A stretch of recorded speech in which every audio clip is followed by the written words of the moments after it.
Today on Koji Center, the oceans will run red when the past and the present collide. This face-off will study one of the most uncanny predators in bygone history and pit it against one of the greatest sharks alive of the modern era. Only one will reign supreme in the great fish fight of 26. This is Apex versus Apex, Killer versus Killer. Monster Face-Off presents the giant of giant Dunkleosteus guillotine versus the Apex great white shark, Deep Blue. Section 1. Size. Sizing up marine predators from both present and past is tricky business. From Mosasaurus to Megalodon to Orca, all of these have escaped a messy history of estimates, reports, and hype. So to cut through the noise, especially for today's matchup, let's set the record straight. Great white sharks are the largest macro-predatory fish in the modern oceans, and have been for several million years, since the loss of the last megatooth sharks. Once thought to be close relatives of Otodus megalodon, more recent research, like a 2016 paper by Dr. Shimada and co., showed the great white is actually the greatest of the mako shark family, while the whale shark and basking shark can get larger. Both of these are mild-mannered filter feeders whose biggest prey might be tiny fish. Greenland sharks and some extreme tiger sharks can get similar in length, but aren't nearly as massive as the greatest great whites. But just how big great whites are capable of getting has also been a matter of debate. Some extreme claims and even badly sourced references list individuals exceeding 9 meters or about 30 feet long. That means a great white would be over 8,000 kilograms or about 9 tons. However, close inspection by various researchers and summaries from science educators Wild World and Shark Bites show that it is extremely difficult to verify any great white exceeding 6.5 meters or about 21 feet in length, and even 6-meter estimates are very tenuous at times.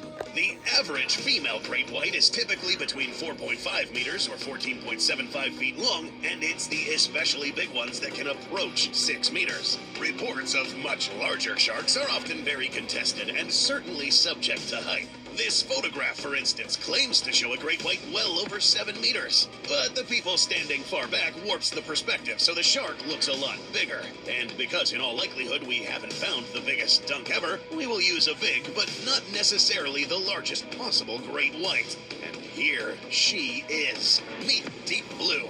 Well, not the largest great white ever recorded. Deep Blue is the largest living white shark ever captured on film. First jump-scaring researchers off the coast of Mexico in 1999, she disappeared for 14 years before being spotted again in 2013. Then, proceeding to cross much of the Pacific Ocean, she showed up again in Hawaii in 2019. After being featured in several Shark Week documentaries, Deep Blue has often been hyped up at over 6 meters or 20-plus feet long, which at her size would make her well over 2 metric tons.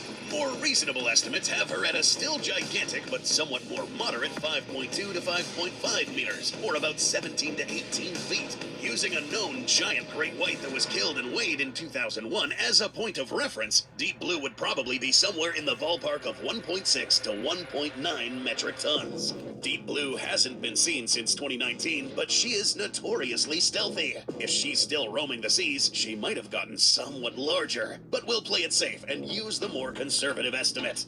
Dunkleosteus has infamously gone through many reconstructions ever since the first fossil was identified over 150 years ago. One of the reasons it was so hard to figure out is that almost all fossil material is just the armored head, with very little of whatever was behind it. Based on information from closer relatives, the reconstruction of Dunkleosteus has been refined more over the decades. The most precise estimate comes from research by Dr. Engelman from 2023, who found that the armored Goliath guillotine fish had a much more compact and nimble body than was previously thought. Shorter in length, but wider than a shark of similar size, the closest thing to an average was the specimen CMNH5768, which was just about 3.5 meters long.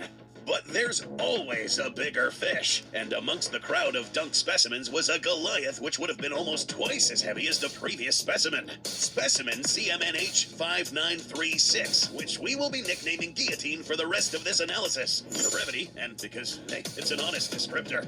Known from some jaw pieces, this stocky fella was shorter than Deep Blue by length at just about 4.2 meters, about 13.5 feet. But with a much stockier frame, this fish would have been only a bit lighter at 1.5 to 1.76 metric tons. So, which ferocious fish takes the edge? While they do differ on length, the reach of each other's primary weapon would be about the same. Likewise, if the two got into a head-on collision, the great white would be only perhaps slightly heavier, and it wouldn't be enough to tilt the odds drastically in either direction unless we use the smallest possible estimate for guillotine and the biggest possible one for Deep Blue. This category is a draw. We'll have to see more to figure out who draws first blood in the water. Section 2. Armor.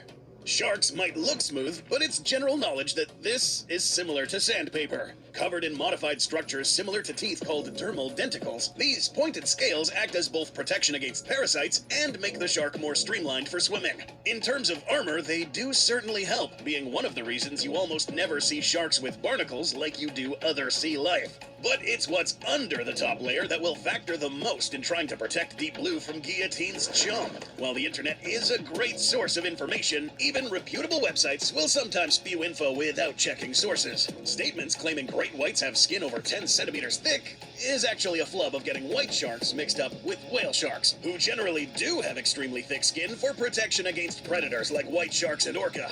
A 2013 study in Deep Blue's haunt of Guadalupe Island, Mexico, collected samples from white sharks and recorded how thick the skin was since they had to punch through it to get samples. What they found was a large female white shark, like Deep Blue, typically had skin up to 3 centimeters thick, almost 1.25 inches. Considering most animals have skin measuring in millimeters, tenths of the thickness of whale sharks, that's actually a lot of padding. Female white sharks in particular have very tough hides, so the males can bite and hold onto them during mating without harming the female. The males aren't chomping down as hard as they could, but this definitely shows how resilient that hide is. Internally, sharks do have a skeleton mostly composed of cartilage, which is softer than bone. But what isn't as well known is that multiple species of sharks accumulate minerals from the water around them over the course of their life. These mineral salts reinforce the cartilage over time and make it stronger and sturdier. Deep Blue is estimated to be decades old and is in great health. That's plenty of time to make up for most of the difference in her skeleton versus bone. Dunkleosteus, meanwhile, is about as infamous for its armor as it is that slicing grill. This armor is the whole reason placoderms, the extinct lineage of fish the dunk belongs to, got the name they did. Like sharks, most of the skeleton was made of cartilage, and therefore, this cartilage would have also gotten sturdier with time thanks to passive mineral intake. Still, the bony plates of the skull would be its best defense. While some armored plates were indeed thick, 5 to 7.5 centimeters thick, this was largely exclusive to the plate called the nuchal plate behind the top of the head. The rest of the skull plates were generally thinner, about 0.7 to 2.5 centimeters. A good amount of this was cancellous or spongy bone, with a thinner layer of cortical or dense bone on top. Bone is bone, and it would have been tough no matter what, but we did need to get that fact straight. Bite marks on the face of Dunkleosteus and other armored fish specimens have been documented, so the armor definitely could help mitigate the effect of any bites, even if it wasn't going to stop everything.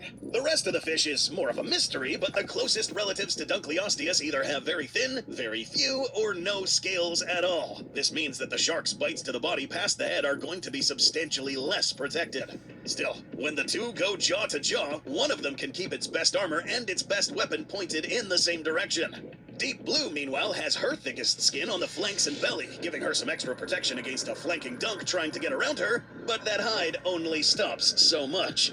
But how does the armor of each respond to the weapons of their rival? We'll find out later, but for now, the beast of the bygone has the advantage. Part 3. Speed. Great whites aren't just great in size. As the largest of the mako sharks, agile young adults can make quick bursts of speed approaching 50 kilometers per hour. Deep Blue has been recorded still using the stalk and ambush tactic older white sharks use, and even if sheer size and age have slowed her down, she can still probably put quite a lot of distance behind her when she needs to. Great whites have been keeping a sustained pace between 3 to 5 kilometers per hour, but are capable of rapidly accelerating to over 50 kilometers per hour. That may not sound very fast compared to some of the speediest predators on the land, but consider that underwater you're dealing with water resistance. This pace is comparable to some speedboats and is actually faster than some smaller sharks like tiger sharks. And because great whites are among the warm-blooded sharks, the muscle action they use to generate this speed is what helps keep their body warm and sustained at a high metabolic rate, meaning they can actually have quite a lot in the tank before running out of gas. Deep Blue would have been slowed down by age, but even achieving just 2/3 of this speed would still put her at faster than most other ocean predators. Dunkleosteus famously had quite the body reforming over the years. Older depictions had it very elongated and eel-like, leading to infamously sluggish monstrosities like the bonefish jump scare awaiting many ARC players in the deep. But one part of the 2023 study by Dr. Engelman, which clarified its body type being much shorter in length, also indicated it was potentially much faster than previously thought. With a body shape resembling a tuna, an extremely fast fish even for their great size, Dunkleosteus doesn't have a known speed, but probably was capable of putting a lot of distance behind it. It doesn't appear to have the same muscular system great whites do, but this body form and what is known about its vertebrae shows it was well suited to withstanding the shock of rapid acceleration. We honestly don't know what its top speed would have been, but one thing we can see is the effect the water would have had on its body. With a much broader head and wider frame at the same size, Guillotine would be experiencing much more water resistance than Deep Blue would. This means even if the two have comparable muscle force to accelerate, the shark would be able to maintain that speed more easily and have less resistance getting up to speed to begin with, possibly critical for flanking maneuvers and turning around to come at the attacker again. Deep Blue takes the edge in this category. Section 4, Agility. Speed in a battle setting like the ocean is not everything.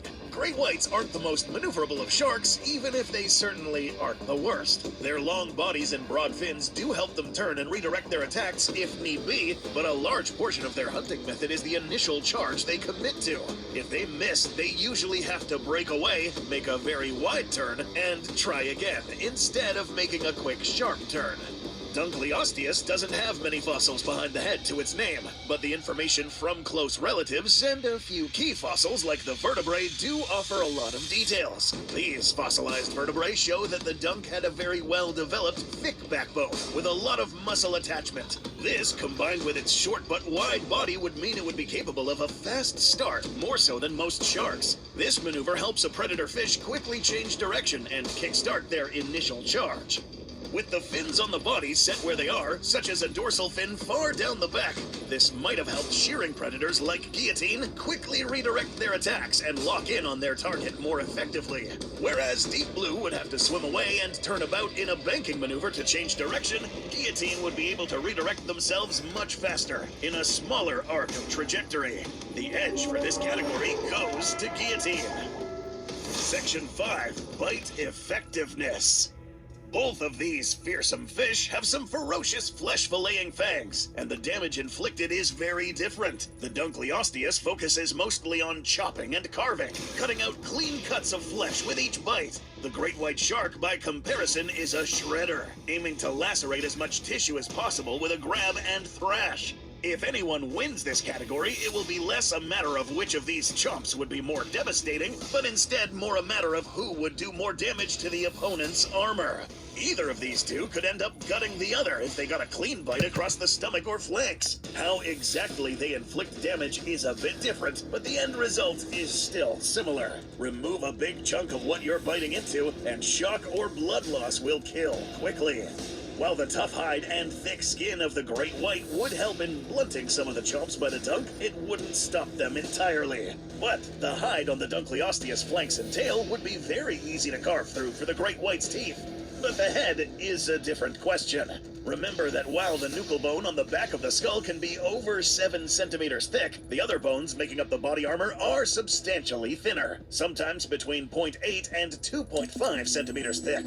However, cortical bone was present in the armor, alongside more marrow-filled cancellous bone. So, could this armor completely stop a great white chomp? Against a more average-sized white shark? Maybe. Against something like Deep Blue, however, that's a tricky question. A 2008 study looking at white shark anatomy and biting mechanics figured out a formula to estimate the chomping pressure of a great white at a certain size. Using these metrics, we can conclude a large female the size of Deep Blue would be able to chomp down with about 6,000 newtons at the front of the jaws and over 12,000 in the back of the jaws. Focusing all of that pressure on tough, sharp teeth against bone is going to do something. Guillotine's round, smooth armor would help deflect some of the bite, and Deep Blue might have a very hard time getting a solid chomp if she was biting on the top or side of the skull. But if she attacked from below and bit down hard enough, it is quite possible she could actually breach the armor with some effort. And those shredding teeth are going to tear out big chunks of bone and muscle with a direct crunch. Bites to the flanks inflict even more damage since the Dunk doesn't have thick, scaly armor covering its body.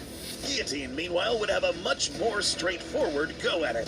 Dunkleosteus does rightfully have quite the reputation for a powerful bite, though the exact force is a bit misunderstood on the internet. Some higher estimates are valid, but the thing to remember is this would be the force if almost every portion of the chomp was concentrated on just a small point. Realistically, the bite would be spread out over a larger surface area. This is why we chiefly use newtons to get an idea of the total jaw force, not PSI, which is that force applied over a certain area. This is because the measured area can change so much bite to bite. The typical chomping pressure of this fish would range from 4,000 to 7,000 newtons depending on region, less than the great white. This force would be distributed across bony blades, which means plenty of slicing surface, but less penetrating power than teeth. Built to snap down quick, this kind of bite absolutely could carve into Deep Blue with a direct hit, but it does lack the force and serrated edges to cleanly carve out a good mouthful of meat. The great white scales and thick hide would warp and cushion some of the chomp, but chomps to the fins and thinner sections absolutely will lacerate and take more than their pound of flesh out. So, we have a bite from Deep Blue that could absolutely shred Guillotine if she caught it across anywhere but the head, and a bite to the skull could potentially get through that armor with some effort. Guillotine, meanwhile, will cause slicing damage anywhere it chomps, but the armor it has to get through is more distributed across the body. The shark's bite performs best if they target the latter half of the fish, whereas the other can bite with a bit more impunity. These variables still render the results down to an equally devastating chomp that can kill both. This is another draw. We're almost about to unleash these two to the battle arena, but first, the X Factor. While the sensory abilities of sharks are legendary, there is much less information about Dunkleosteus to fairly judge it. One difference, however, is that Dunkleosteus shows signs of very good vision, with its relatively large eyes and sclerotic bone in the eye to stabilize it. This, alongside its armor not being as well built for deep-sea pressure, likely means Dunkleosteus was typically hunting in relatively brightly lit and shallow water. Great whites, meanwhile, have less developed vision up close, but are able to pick out shapes and contrasts at a distance regardless of depth. These sharks are surprisingly resilient against crushing depths, and there is some evidence to suggest they even hunt giant squid in the deep from time to time. So, in up-close clarity, Guillotine has superior vision, whereas Deep Blue likely has better vision in darkness. The Devonian oceans were in some ways very different from the modern day. Ancient forerunner relatives of sharks existed in the Dunk's time, but these were largely small mesopredators that were very likely on Guillotine's menu. This menu might have also included other big fish in the same weight class as Guillotine, such as Titanichthys and other Dunkleosteus. Between these two factors, if Guillotine sensed and saw something like a great white, it might think of it less as a rival predator and more as potential food. This means attempts to intimidate the Dunk probably will fail, as to Guillotine, Deep Blue smells like the smaller predators it would eat. This means if one of the two is going to lose its nerve first, it's going to be the shark. Conversely, however, caution can be critical. Great whites don't become great by being heedless. Orca famously kill smaller white sharks, and the great white evolved in arguably the most dangerous ocean that ever existed. They cut their teeth in the Pliocene, with numerous other large sharks and predatory whales that could have had it for lunch. Even today, great whites are very cautious animals. They don't recklessly brawl or get into berserk feeding frenzies. They only fight when they know they have the best odds. They can easily become skittish and break off an attack if things aren't going their way to try again later. A white shark the size of Deep Blue didn't get that big being reckless or throwing its weight around. When attacked by orca gangs, great whites often retreat into deeper water and try to wait out the attacking dolphins. They will also do this when hunting dangerous elephant seals in order to avoid a retaliation retaliation hit from their prey and wait for a better opportunity to strike. In today's duel, how this X-Factor favors one or the other depends on the situation. Guillotine might be more inclined to press the attack even if conditions aren't initially favorable, potentially helping swing the odds back its way. Deep Blue, meanwhile, would be a much more cautious predator when confronted with this new threat, which might help her avoid unnecessary risks or wait for a good opportunity to attack. We are now ready to reveal which of these predators will win in a confrontation to the death. The Deep Blue wins the edge for speed, while Guillotine wins the edge for armor and agility. Both stand very close to equal in terms of size and bite effectiveness. In today's battle, these two predators will sense each other in the open ocean for the first time, and the stakes are higher than ever for these two, as the loser may potentially become the victor's meal. Coming up, Guillotine versus Deep Blue.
This was a very close contest, but one of the greatest of the great whites did have the skills necessary to make Dunkleosteus extinct all over again. Now, this is just one scenario out of many possibilities. Typically, large adult apex predators will do just about anything but throw down in a death match, and there are a few scenarios where the guillotine would fall with Deep Blue's head on the chopping block. But in this scenario, and numerous others, the shark had a few decisive edges. Whilst the bonefish did have decent armor on its face, the lack of thick scales or underlying tissue across the flanks meant if the great white got it by any of those points, it could end up getting shredded and disemboweled. And the armor on the head wasn't completely bite-proof, given that Deep Blue had a substantially stronger set of jaws when it came to crushing force. Great whites and other sharks have been capable of crushing and piercing the shells of sea turtles, either by shredding through it or cracking through the armor. But it was the X factor of behavior, attack methodology, along with speed that really cinched the victory. Guillotine was more agile in close quarters, but in a three-dimensional environment like water, speed can play a bigger factor than it would in a land battle. More speed and more momentum whenever the shark came in for a charge and strike, and it gave Deep Blue the ability to break off the attack, get some distance, and come back at a better angle. Caution was also an important factor, with the shark initially trying to retreat, only for the fish to stubbornly keep chasing it, since the great white wouldn't be a familiar threat to it, and would smell like the kind of prey Dunkleosteus enjoyed. With the shark bleeding and wounded, Guillotine thought it was due for a buffet and kept following. Seeing its attacker wasn't breaking off like an orca might, Deep Blue about-faced and committed to an attack. Creeping out of the deep, the Dunkleosteus wouldn't have been able to react fast enough to avoid that big hit, and the hunter became the hunted.